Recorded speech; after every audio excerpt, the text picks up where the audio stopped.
Hey y'all, welcome back to my channel. I'm Melissa and this is Melissa Knits for Fun. Well, today I've got a little bit of a different episode in that I am going to talk about strategies for using hand-dyed yarns. Up next in my stash series is going to be my hand-dyed yarn collection. And if you're like me, you've been at a fiber festival or a local yarn store and there has been yarn that has just really spoken to you.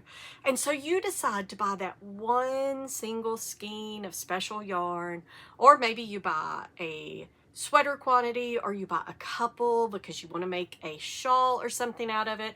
And then you get home and you are unsure of where to start in finding something that this yarn will look good in. Well, today I'm going to cover some strategies of using hand-dyed yarns.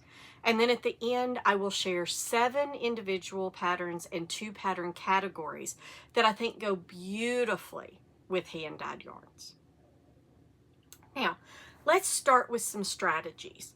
Because if you're like me, you can sometimes make rash buying decisions and you grab this yarn that looks great in the hank and it's just so beautiful, and then you get it home and you start swatching with it. It doesn't look exactly right, and now you're stumped as to what you want to do with it. Maybe you had no plan at the festival, or maybe you had a plan that you thought would work, but once you started swatching with it, it didn't quite work. So what can you do about that? Well, there are several things you can do about it. First, you can say, okay, I know that I have this yarn. Maybe it's way brighter once you started swatching with it than you expected it to be, because in the hank, it looked really nice and they all kind of blended together. But when you started swatching, you've either got short color runs or you've got really long color runs. And so they wind up looking really bright. And you're like, whoa, well, you can pair that with a dark solid and it will help to tone that down. You can also do maybe a slip stitch, like a mosaic pattern, because that also changes up where the focal point of that yarn is. Another way that you can combat that is, and I'm going to show you one that I have that I wound up surprised and wasn't sure what I was going to use this for, and honestly thought I was going to destash it. But now I have decided that I actually need to keep this and make another Sorrel sweater, which I will show you in just a minute. But I was at the Midwest Fiber Festival and I ran into Leading Men Fiber Arts. It was my first run-in with them as far as, seeing their yarns, and this one was the trifecta. This is their show stealer base, so it's got cashmere, merino, and nylon in it. So it is a sock yarn. It is a fingering weight. But boy, how soft is it with that cashmere in it. I am a sucker for cashmere. And also, the colorway is No Good Deed. Well, I think I've talked about it a little bit before. Wicked is my very favorite play. And so anything to do with Wicked just steals my heart immediately. So No Good Deed absolutely spoke to me. And, of course, the pink and the green. And then you've got, a little bit of dusky purple, and down here a little bit of a darker color, and I thought this was going to be absolutely stunning. I thought, woo, yes, look at that. And then I got it home, I took it out of its hank, I opened it up,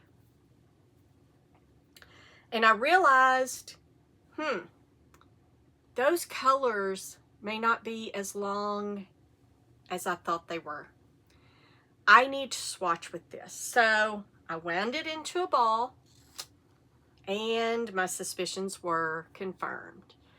You can see that whenever I'm pulling this out, the color changes are not long. So there's no way I can do a striped sweater. There's no way that I could do something that requires, long colorway changes, or even planned pooling, because this was not doing that. So I decided to go to one of the ways that I like best to try to soften or bring together some of the colorway changes, and that is by pairing it with mohair. And so I have had a lot of success with this in the past. So I decided that since the main color was green, I should pair it with a light green mohair. It's okay, but I didn't think it softened it quite enough, or it didn't blend it enough. It still looked a little bit muddy to me, looked a little bit, you know, I'm not going to be able to use it with a pattern because it's going to just, the pattern's going to be lost. So I decided maybe a darker green would make it blend better. And I have to admit, I do like this better. I think that it lends a little bit of a moody touch to it, and it just, I think makes everything look just a little bit better. But I was still on the fence, and Melanie Roundtree commented and said, you should try black or maybe hot pink. So I did, and I liked them both, and I liked them both so much that I am going to do a fade. And I'm going to do the top with the hot pink, and whenever I get to the bottom, I'm going to do the black. You can see how it just makes it a little bit more cohesive. It makes the dark look more intentionally dark, and it makes the hot pink look more intentionally hot pink, and then you have the green that peeks through. So I am going to use that for one of my very favorite hand-dyed yarn patterns, and this is the one I will give you now. The other 6 I will show you at the end. I will also show you this with some of the other project pictures. I'm going to just show you my sweaters right now, and then at the end I'll show you the designer's picture and then a couple of the different projects and hand-dyed yarns. So Woolen Pine is the designer of the Sorrel series. There is a summer sorrel, I think there's a spring sorrel, and then there's just a sorrel. I believe that they are fingering, DK, and worsted. This one is the fingering weight. I think this is the summer sorrel. I won't swear to that, but it is the fingering weight, and I used Letha's hand-dyed yarn in this. This is a silk, cashmere, and merino blend. And you can see just how beautiful this pattern is in a nice hand-dyed yarn that has some speckles and some gradients in it. Now next up, I had another hand-dyed by Letha. And so I decided that I would pair this pink hand-dyed that has all of the speckles and a little bit of runs in it, you know, a little bit of pooling. I paired it with the Knitting for Olive mohair, and this is one of the sweaters that I get compliments on the most, and you can see just how pretty it is. And this pattern, this Sorrel series by Woolen Pine, really lends itself nicely to hand-dyed yarns. So that is one strategy. But maybe you're going, yeah, I don't really like fluff. I don't care if it's mohair, I don't care if it's alpaca. I just don't really like fluff, and I don't want to pair fluff with my hand-dyed yarns because I buy that hand-dyed yarn to shine. Well, there are a few different things that you can do.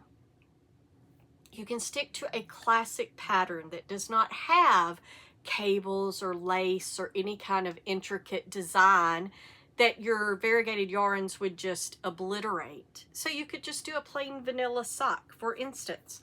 I have one here that this, I will be honest, this was not a hand-dyed sock yarn, I don't believe. I won't swear to it because I don't remember the yarn and I don't have any more. This is the single sock I have because I did not have enough to do the second one. And I have no idea what yarn this was, but you can see how it does like stripes and some color pooling. And so you can take a plain vanilla, this is just a vanilla sock, and you can make a sock out of it and let that color shine, let that yarn shine. Now, before you do that, or before you have a sweater quantity and you say, well, I'll just use a plain sweater then, because you can absolutely do that.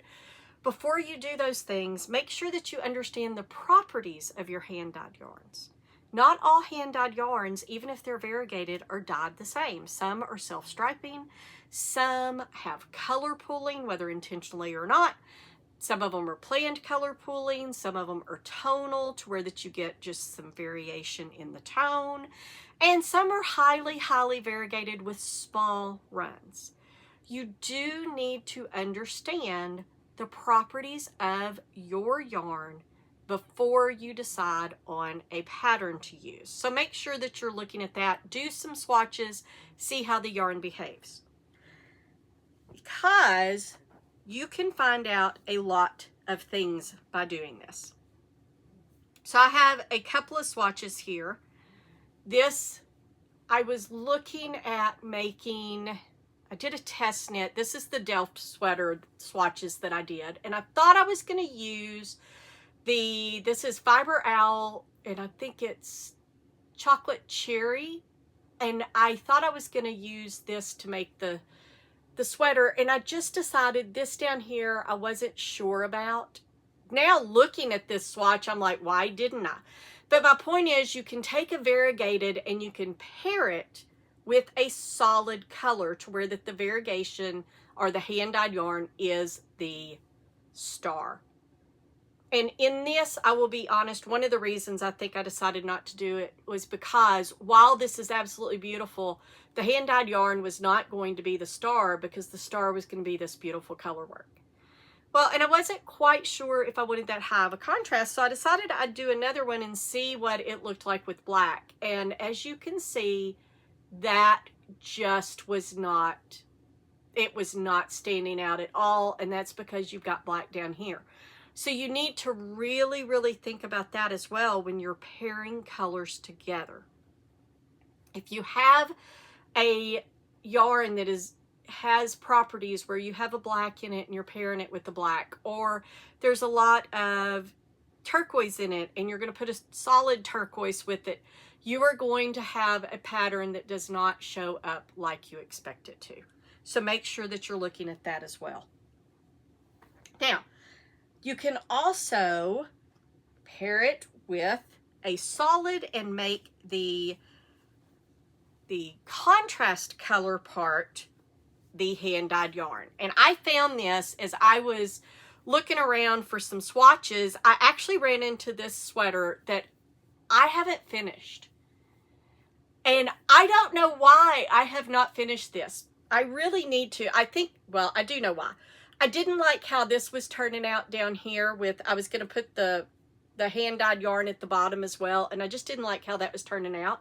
So I'm going to pull that out and I'm going to finish this up with just white. But look at that yarn. And I do know the yarn brand of this yarn, but I don't know the yarn name, the colorway. This is Yarn Snob, and I got this in a local yarn store in Minneapolis.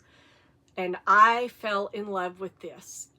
And then I started swatching it up, and I was like, I mean, you can see this, how it kind of pools, and it, I mean, the back's the same way, so you've got some pooling and some intentional stuff. But I was like, what am I going to do with this?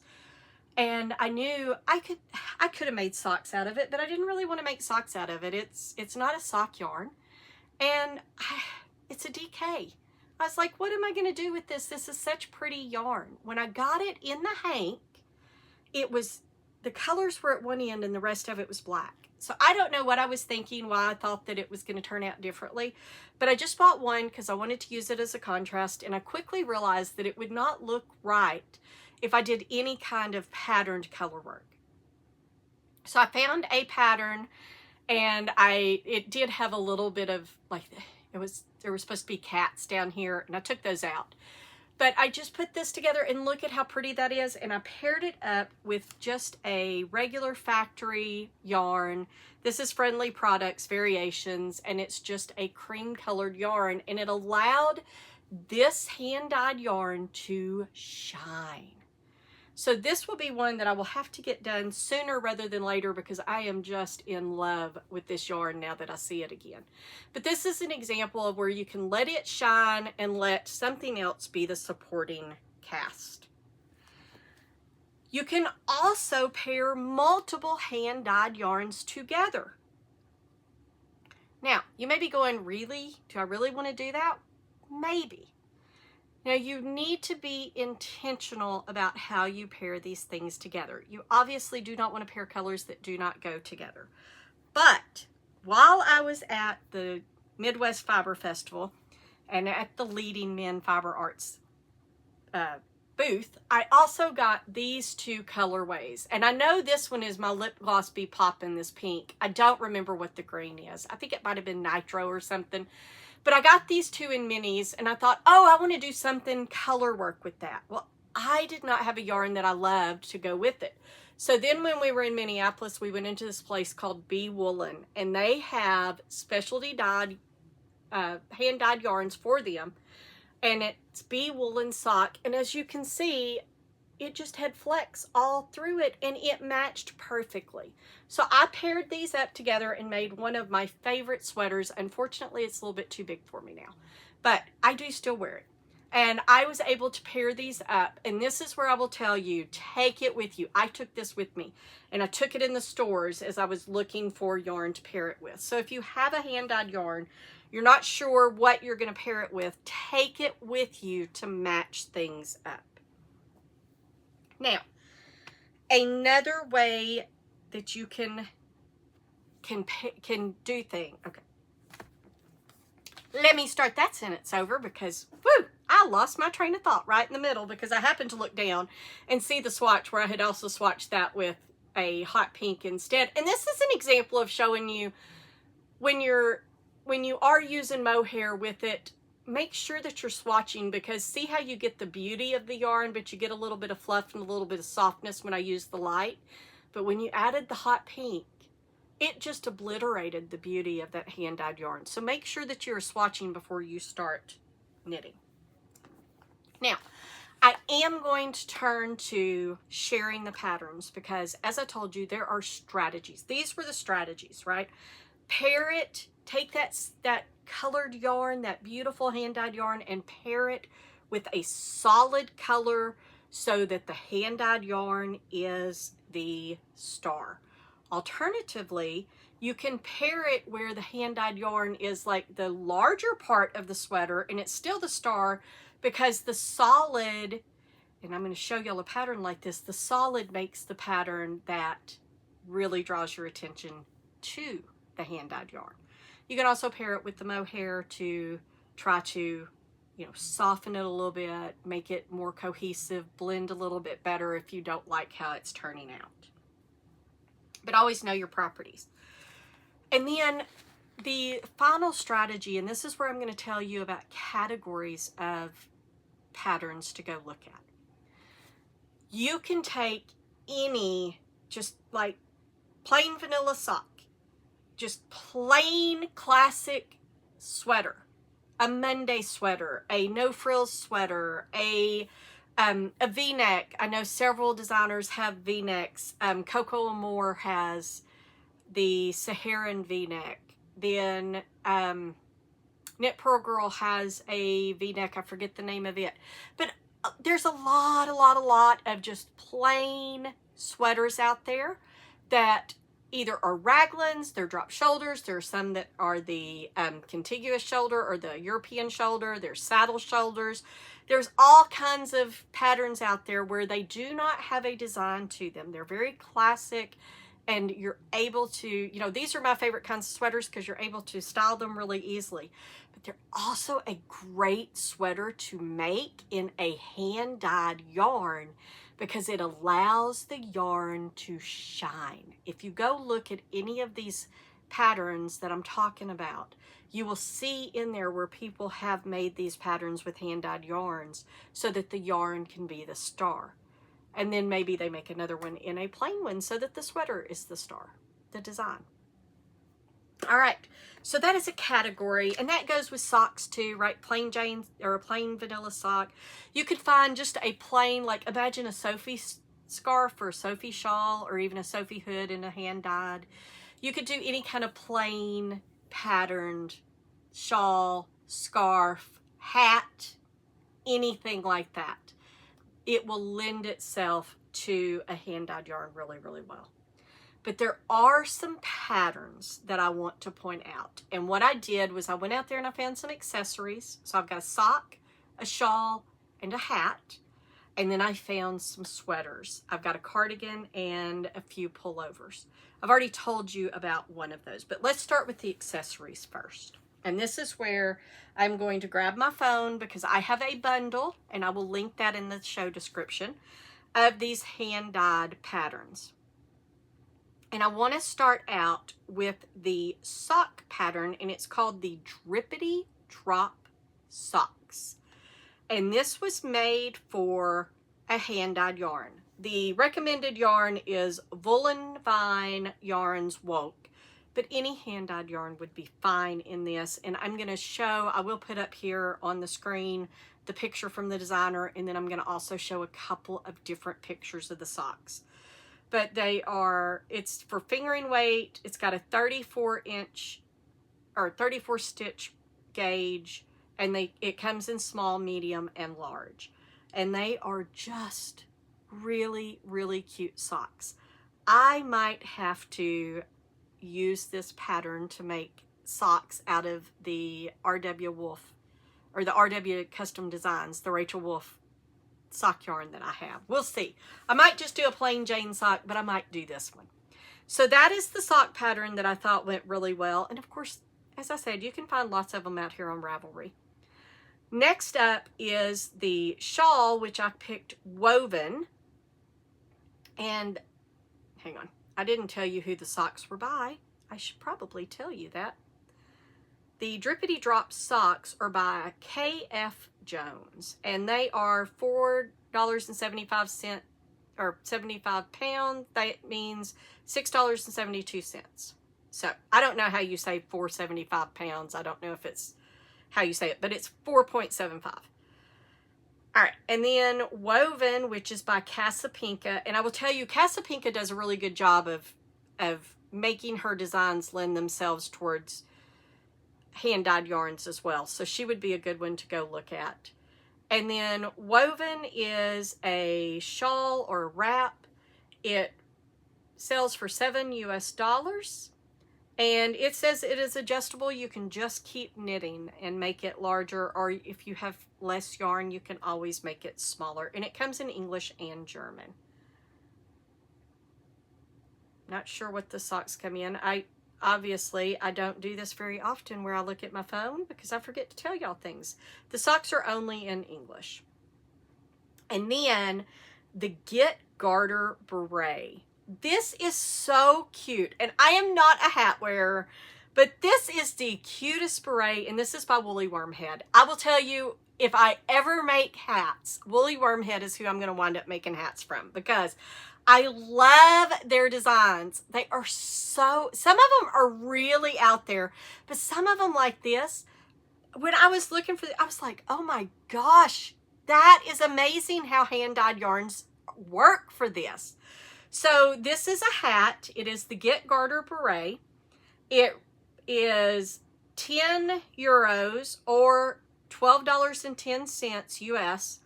That is a little bit high for a hat for me, but let me tell you, when you see this, you may decide that it is worth it. And then it also comes as part of a collection, and that is a little bit more, but you'll be able to see that whenever you go in there. It is a hat. She used the Rorschach's and Woolmy's Merino Superwash.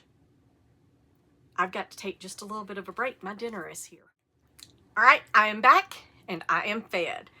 And so picking up where I left off was on the Get-Garter Beret. And as I said before, she used the Rorschach's and Woolmy's, which is a 100% Merino Superwash. And it does just come, well, actually it comes in multiple sizes. It comes in 17 inch, 19 inch, 21, 23, 43, and that's it. The rest of them are in centimeters. So it's 17, 19, 21, and 23. And it is just, it's really, really nice. And I will put up, there were a couple of the projects besides the designer's finished object that I thought were really, really cool. So I'll show those as well. And then moving on to sweaters, the cardigan is Sugared Lilacs, and it is by Agnes Kutas. And it is made for, or the suggested yarn is Nina Hand Dyed Yarns Sheepish Twist. It is a fingering weight. It comes in an extra small to a 3X. And it is in English, German, and Hungarian. And I'll tell you in just a minute what the other one was in the hat. All right. And this, it is a beautiful long sleeve cardigan. It's got a ribbed pattern, and then it's got just a little bit of a pattern at the bottom of the sleeves and the bottom of the body. And it is just very, very pretty. I think it would work best with tonal yarns. Maybe a light variegation, but I think that this one would be a tonal yarn that you would want to use with that. And the Get-Garter Beret comes in English, Czech, and Italian. All right. Next up for tops is the Zweig, Zweig by Caitlin Hunter. And it is, well, I don't think that I actually put hers in here, so I've got to do that, but I've got a couple of the finished objects. So it is by Boyland Networks or Caitlin Hunter. It sells for $9 US. It comes in the sizes bust circumference of 32 to 68 inches. And it was, the suggested yarn is Hedgehog Fiber Sock and Republic of Wool Floozy Fingering. So those are both hand dyed, and you will be able to see it as a really, really pretty sweater. And she uses a more solid, and then right in the middle is, she uses more variegation right through here. It's a really, really pretty sweater. I've had it on in my favorites for quite some time, as well as, you know, on my radar. I haven't quite put it into the into my queue yet, but it is going to go there because I really, really need this sweater. And it is in English, Danish, Italian, and Spanish. So several language options. And then finally, I want to talk about 10 Mile Bay, which is by, it says Jennifer Lee McClarty. And this is Knit J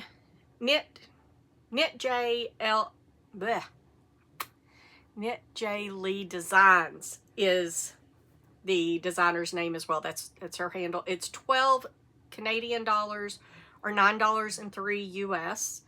And she suggests Neighborhood Fiber Company, Organic Rustic Fingering, Windswept Fibers, and Design Paradise Silk Sock. And you will see, this is the one where I was talking about pairing a fairly heavy variegated yarn. And I am going to use one by Brew City Yarns for this. And then she does just a solid to make the background. It's really pretty. You'll see in a minute whenever I show it. Or, well, you will have seen it as I'm talking because I'll have it in a couple of the other ones up here. This one's just really, really pretty. And it only comes in English. And it comes in sizes 35.75 to 67.25 inches. All right. And this is one where I thought that I was going to destash the Brew City Yarns. And my friend Ren reached out. And she was like, hey, have you seen this? Because it would look really, really pretty in that yarn. And so I went and found it. And sure enough, it is absolutely gorgeous. And it will be gorgeous in that design. So that is what that will become. And then I am finding my Sorrel on here so that I can give you the stats around it. And I'm just going to cover the Sorrel sweater. But if you go and you go to Wool and Pine, you'll find all of the Sorrels there. But for the Sorrel sweater, which is just Sorrel, it is $8.75 US. It is by Wool and Pine, spun right round classic socks and sun right round mohair silk were both used. So this is the fingering and the lace. I said it was a worsted, but it's a DK. It's fingering and a lace. And then it is in English, Czech, Danish, French, German, Japanese, and Spanish. So there's quite the languages that it is available. And it comes in sizes. Let's see. Hang on just a second and it will tell me. It is 31.5 to 66 inches. All right. And I will have included a few of the patterns up here. And I'll do one each of the Sorrel and then the other ones that she has that are, or that they have. I think it's a design team. So that they have that are the different sorrels, because I know that they have a summer sorrel and I believe they have a spring. I'm trying to look here and see. But this is another designer, or this is, you know, I told you that Casapinka does a lot for hand dyes. I think Woolen Pine, a lot of their designs would lend themselves well to hand dyed, which is another category that I'm going to tell y'all about, which are the designers. And I've already told you Casapinka, I've already told you Woolen Pine, and then let's see if anybody can guess who the queen, absolute queen of hand dyed yarns and pairing them with other things, making them the star, having a, you know, a nice shawl that is multiple hand-dyed yarns together, and how that she does slip stitches and all that. And that is none other than Andrea Mowry. She is amazing at making designs that go so well with hand-dyed yarns. So after you've figured out your properties and you've thought about what you want to do, whether you want to hold mohair, whether you want to hold it single and just let it shine, whether you want to, you know, pair it up with the solid, whatever you want to do, there are ways that you can find things. As I said, you can just choose one of these patterns that I've showcased. You can choose one of the designers that I've talked about that does such a good job with them, or you can go out on Ravelry and you can search. And there are ways to do this. Honestly, you can go out, and if you have a ball of, or a skein of hand-dyed yarns, you can actually go out and put the name of that yarn in there and find things that have been made out of that colorway. Not for this one though, because they don't have no good deed on there.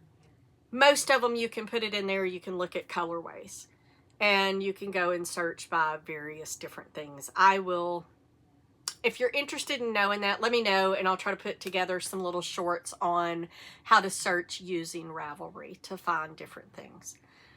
But I hope that this has given you some ideas of what you can use that special skein of yarn for, or that special project worth of yarn for, if you've got a sweater quantity, how to pair it with other yarns, or just let it shine brightly on its own. Next up in my stash series will be my hand-dyed collection. So you'll be able to see all of the yarns that I have that I'm either going to make a complete sweater out of, or I will be pairing with something else. Until I see you the next time, I hope that you have a fabulous knitty week.